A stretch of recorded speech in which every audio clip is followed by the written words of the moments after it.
Hello दोस्तों, स्वागत है आपका यूट्यूब चैनल देसी कहानी स्टार पर। आज हम एक बहुत ही हंसी मजाक वाला चुटकुला सुनाते हैं। ये चुटकुला चार पौन पागलों का है। पौन पागल यानी कि मंद बुद्धि। एक गांव में चार सगे भाई निवास किया करते थे। चारों मंद बुद्धि के थे। तो उस गांव में अकाल पड़ गया तो सारे गांव में एक ही रट लगा दी गई कि गांव को छोड़कर के बाहर कमाने के लिए जाना चाहिए। सभी गांव वाले जब कमाने के लिए चल दिए तो चारों भाइयों ने भी सोचा कि यार हमें भी बाहर कमाने के लिए चलना चाहिए। जब चारों भाइयों ने प्लान बनाया तो उनमें से जो सबसे छोटा भाई था वो बालाजी बाबा का सबसे बड़ा भक्त था। वो रोजाना एक दीपक बालाजी बाबा की मूर्ति पर जलाया करता था।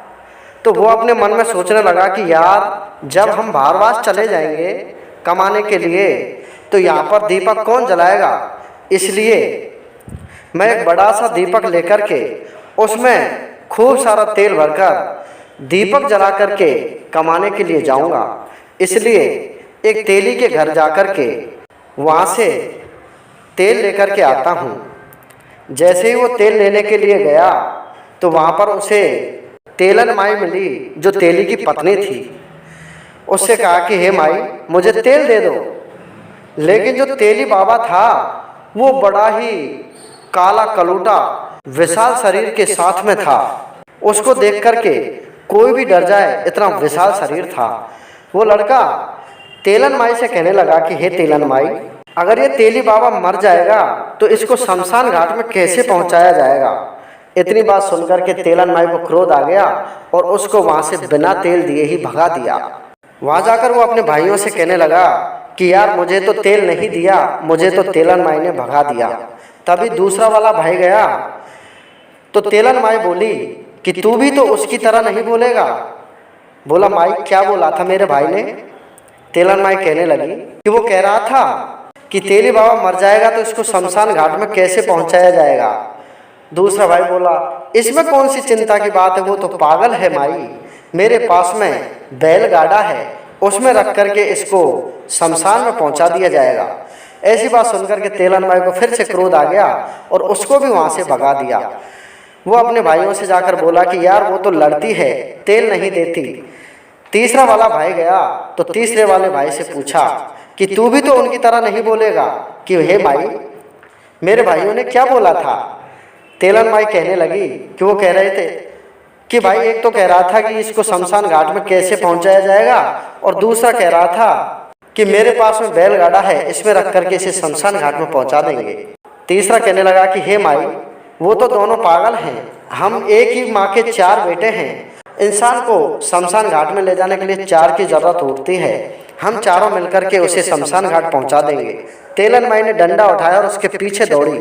वो भी तेजी से भागकर अपने भाइयों के पास में आकर के बोला कि हे भाइयों तेलन माई तो लड़ती है, तेल नहीं देती। सबसे अंत में चौथा भाई गया और वो तेलन माई के पास में जाकर के राम राम किया और कहने लगा कि हे तेलन माई आप मेरे भाइयों से क्यों लड़ती है। तेलन माई कहने लगी कि वो तो उल्टी उल्टी बात करते हैं, इसलिए मैंने उनको तेल नहीं दिया। तभी सबसे बड़ा भाई कहने लगा कि वो तो तीनों पागल हैं, आप तो हमें तेल दे दो। वो एक बाल्टी लेकर के गया था तेल लेने के लिए। तेलन माई ने उसे 2 रुपए का तेल दिया तो बाल्टी फुल भर गई, थोड़ा सा तेल बचा। तो तेलन माई ने कहा कि इस तेल को कहाँ करूँ। बोला हे माई मैं बाल्टी को उल्टी कर रहा हूँ, इसके पैंदे में कर दो। जैसे बाल्टी को उल्टा किया उसका सारा तेल फैल गया और पैंदे में जो तेल बचा था थोड़ा सा उसको लेकर के आ गया। चारों भाइयों के पास में आकर पहुंचा तो चारों भाइयों ने कहा कि इसमें इतना सा ही तेल आया है क्या, बाकी तेल कहाँ है। बाल्टी को सीधा किया कि देखो बाकी तेल ये रहा, जो थोड़ा सा तेल बचा था भाइयों वो भी फैल गया। सारा तेल फैल जाने के बाद में चारों एक राजा के दरबार में पहुंच जाते हैं। वहां पर राजा का एक बहुत ही विशाल महल बन रहा था। जनता उसको देखने के लिए भीड़ इकट्ठी हो रही थी। तभी वहां पर सबसे बड़ा भाई जाता है और उस महल को देख करके राजा के सिपाहियों के पास में जाकर कहने लगता है कि महल तो अच्छा बनाया है लेकिन एक कमी है, अगर इसमें राजा मर गया तो उसकी अर्थी को कैसे निकाला जाएगा, इसका जो प्रमुख दरवाजा है ये बहुत छोटा है। ऐसी बात सुनकर के राजा के सिपाहियों ने बड़े भाई को बंद कर लिया। दूसरा भाई सोचने लगा कि बड़ा भाई कहाँ गया। वो भी वहीं पर पहुंच जाता है और सिपाहियों के पास में अपने भाई को देख करके पूछने लगता है कि हे सिपाहियों, मेरे भाई को आपने बंदी क्यों बनाया है। सिपाहियों ने कहा कि यार ये बोल रहा था कि महल का दरवाज़ा छोटा है, राजा यदि मर गया तो इसकी अर्थी को कैसे निकाला जाएगा। तभी उसने कहा कि इसमें कौन सी बड़ी बात है कि यदि राजा मर जाए तो उसके पैरों को पकड़ करके घसीटते हुए बाहर ले जाना और बाहर से अर्थी में रख करके शमशान में ले जाना। राजा के सिपाहियों ने उसको भी बंद कर लिया। तीसरा भाई वहाँ पर पहुँचा तो तीसरा भाई कहने लगा कि यार इसमें मेरे भाइयों की क्या गलती है, ये दोनों पागल हैं, इनको ऐसे नहीं बोलना चाहिए। यदि राजा मर जाए तो ये महल इतना तगड़ा है, इसके अंदर ही उसको जला देना चाहिए, बाहर ले जाने की जरूरत क्या है। इसी प्रकार से चारों को बंद कर लिया। रात्रि भर बंद रखने के बाद में सुबह राजा के दरबार में एक बहुत बड़ा जमादार आ जाता है और वो राजा से कहने लगता है कि हे महाराज, मुझे कोई काम आ गया है, मुझे 4 आदमियों की ज़रूरत है। राजा उन चारों को पहचान गया कि ये तो पागल हैं, जमादार को इन चारों को दे दिया जाए। राजा ने उन चारों को जमादार के पास में भेज दिया और जमादार के पास में जाकर के वो आराम से काम करने लगे। 1 महीने 2 महीने के बाद में उस जमादार को कोई रिश्तेदारी में काम आ जाता है और वो कहने लगता है कि मेरे घर में मेरी माँ है और मैं हूँ, अब मैं जा रहा हूँ यहाँ से, लेकिन मेरे जाने के बाद में मेरी माँ की देखभाल, मेरे खेतों की जोत जो बैलों से होती है और मेरे पास में कुछ बकरी हैं, इनको आपको चराना है, यही आपका काम है। वो चारों बोले कि ठीक है, आप आराम से निश्चिंत होकर के चले जाओ। तभी जमादार कहने लगा कि पहले सुन लो, मेरी माँ की ऐसी देखभाल करना कि इसके शरीर पर कोई माखी भी ना बैठ जाए। यदि कोई मक्खी भी इसके ऊपर बैठ गई तो मैं आपको बिल्कुल भी पैसे नहीं दूंगा। और मेरे बैलों को आराम से सुरक्षित रखना, कोई दिक्कत ना आनी चाहिए। और मेरी जितनी भी बकरी हैं, इन बकरियों को भी कोई दिक्कत नहीं आनी चाहिए। ऐसा कहकर के जमादार रिश्तेदारी में चला जाता है। पहले के ज़माने में रिश्तेदारियों में 15-15, 20-20 दिन रुकते थे श्रोताओं। अब क्या होता है श्रोताओं, जमादार तो चला गया, इधर जो जमादार की माँ की सुरक्षा के लिए रुका था, उसने उसकी माँ को रोटियां बनाई और उसकी माँ रोटियां खा रही थी। तभी एक मक्खी आकर के उसके मुंह पर बार बार बैठ रही थी।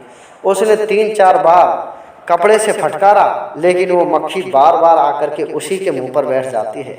अब उसको क्रोध आ जाता है कि ये मक्खी तो मान ही नहीं रही, बार बार इसी पर आकर बैठ रही है। वहाँ पर एक मूसड़ पड़ा हुआ था श्रोताओं। मूसड़ जो पुराने ज़माने में अनाज को कूटने आदि के काम लिया जाता था, उसे मूसड़ कहते हैं देसी भाषा में। उठाया मूसड़ और जैसे ही मक्खी उस बूढ़ी माता राम के नाक पर बैठती है, वो जोर से मक्खी में मारता है। मक्खी के साथ साथ में माता जी का भी देहांत हो जाता है। दूसरा भाई बैलों को उसके खेत में लेकर के पहुंचा था, तो बैलों को जोड़ करके और वो खेत की जुताई कर रहा था। तभी वो बैलों को रोक करके और पानी पीने लग जाता है। बैल जैसे ही रुके, एक बैल तो मूतने लग जाता है। उसे देख करके वो भाई सोचने लगा कि यार ये बैल तो फूट गया, ये तो कोई काम का नहीं है, क्योंकि इसमें से तो पानी निकलने लग गया, ये तो खराब हो चुका है। थोड़ी देर में दूसरा बैल गोबर कर देता है, तो वो सोचने लगा कि यार ये तो फट गया, ये भी कोई काम का नहीं है। उसने उन दोनों बैलों को उस हल से अलग करके और भगा दिया कि ये कोई काम के नहीं है, इनको खेत में नहीं रुकने देना चाहिए। दोनों बैल वहाँ से जंगल की ओर भाग जाते हैं। बचा था हल दोपहरी में खड़ा खड़ा एकदम गर्म हो गया। जैसे ही उसने हल को हाथ लगाया तो मन में सोचा कि यार इसको तो बुखार आ चुका है। तुरंत उसे उठाया और पेड़ के नीचे सुला दिया कि तू यहाँ पर आराम कर ले। जैसे ही उसको पेड़ के नीचे सुलाया तो वो ठंडा हो गया। तभी उसने उसे हाथ लगा करके देखा तो मन में सोचा कि यार ये तो बिल्कुल ठंडा हो गया है, इसकी तो मौत हो गई है, ये तो मर गया, इसको अब हमें जला देना चाहिए, इसका अंतिम संस्कार कर देना चाहिए। वहीं से वो घास फूस इकट्ठा करके और उस हल को वहीं पर जला देता है, उसका अंतिम संस्कार कर देता है। इधर उसकी माँ मर जाती है, इधर वो बैल भाग जाते हैं, इधर उस हल को भी जला देता है। तीसरा जो बकरी चराने गया हुआ था वो बकरियों के पास में आराम से बैठा हुआ था। तभी उसने सोचा कि बकरी तो आराम से चल रही हैं, मुझे इस पेड़ के नीचे बैठ करके आराम से रोटियां खा लेनी चाहिए। जैसे ही वो रोटी खाने बैठा तो एक बकरी जोर से चिल्लाई। उस बकरी को देख करके उसे बड़ा क्रोध आया और उसने कहा कि रोटी खा रही है तो खा ले। उसने उसे एक रोटी दे दी, फिर भी वो जोर से चिल्लाने लगी तो उसने उसकी गर्दन को मरोड़ दिया और गर्दन को मरोड़ते ही वो बकरी मर गई। यह देख करके दूसरी बकरी जोर से चिल्लाने लगी। दूसरी बकरी जब जोर से चिल्लाई तो वो कहने लगा कि मुझे गाली दे रही है, तेरे को भी देखता हूँ। दूसरी वाले की भी गर्दन मरोड़ दी और उसको भी मार दिया। इसी प्रकार से सारी बकरी जो भी पुकारती थी, मेमाती थी, उसकी वो गर्दन तोड़ देता और सारी की सारी बकरियों को उसने वहीं पर मार दिया। सबको मारने के बाद में जैसे ही जमादार अपनी रिश्तेदारी से घर लौटा तो उसने पूछा कि हाँ भाइयों, सब कुशल मंगल हैं? जी हाँ, सब कुशल मंगल हैं, आप सुनाओ। बोला माता राम कहाँ है? बोले साहब माता राम तो इस प्रकार से उनके मुंह पर मक्खियाँ बैठ रही थी और आपने बोला कि मेरी माँ के ऊपर मक्खी भी नहीं बैठनी चाहिए, तो मैंने मूसल उठा करके उस मक्खी पर मारा तो मक्खी तो मर गई लेकिन साथ में माता जी भी मर गई। अरे बोला आपने तो बहुत बुरा किया। और बोला मेरे बैल? बोला साहब आपके बैल तो कोई काम के ही नहीं थे, एक तो फूट गया और एक फट गया, इसलिए मैंने तो उनको खोल करके जंगल में भगा दिया। एक के तो नीचे से पानी निकल गया और एक पीछे से फट गया, इसलिए वो दोनों किसी काम के नहीं थे और उनको भगा दिया। बोला चलो बैल तो भगा दिए लेकिन हल कहाँ है? बोला साहब हल को तो बुखार हो गया, मैंने उसे छाँव में ला करके सुलाया तो वो तो ठंडा पड़ गया बिल्कुल, उसकी तो मौत हो गई, उसका मैंने अंतिम संस्कार कर दिया, उसे जला दिया। अरे बोला आपने तो बहुत बुरा किया। चलो ठीक है, मेरी बकरी कहाँ है? बोला साहब मैं तो रोटी खाने के लिए बैठा और सारी बकरियां मुझे गाली दे दे करके पुकार रही थी, इसलिए मुझे गुस्सा आ गया और मैंने सबकी गर्दन मरोड़ दी। बोला भाई महाराज आपने तो मुझे बर्बाद कर दिया, आप सबके मैं हाथ जोड़ता हूँ, आप यहाँ से चले जाओ। बोला महाराज हम चले तो जाएंगे लेकिन हमें खाना तो खिला दो। अरे बोलो खाना तो हमारा खा लो, अब हमारे सारे घर को ही आप खा गए तो अब खाना भी खा के जाओ, लेकिन इस बाद में मुझे शक्ल मत दिखाना। तो श्रोताओं ये ऐसा चुटकुला था, आशा करता हूँ आपको बहुत अच्छा लगा होगा।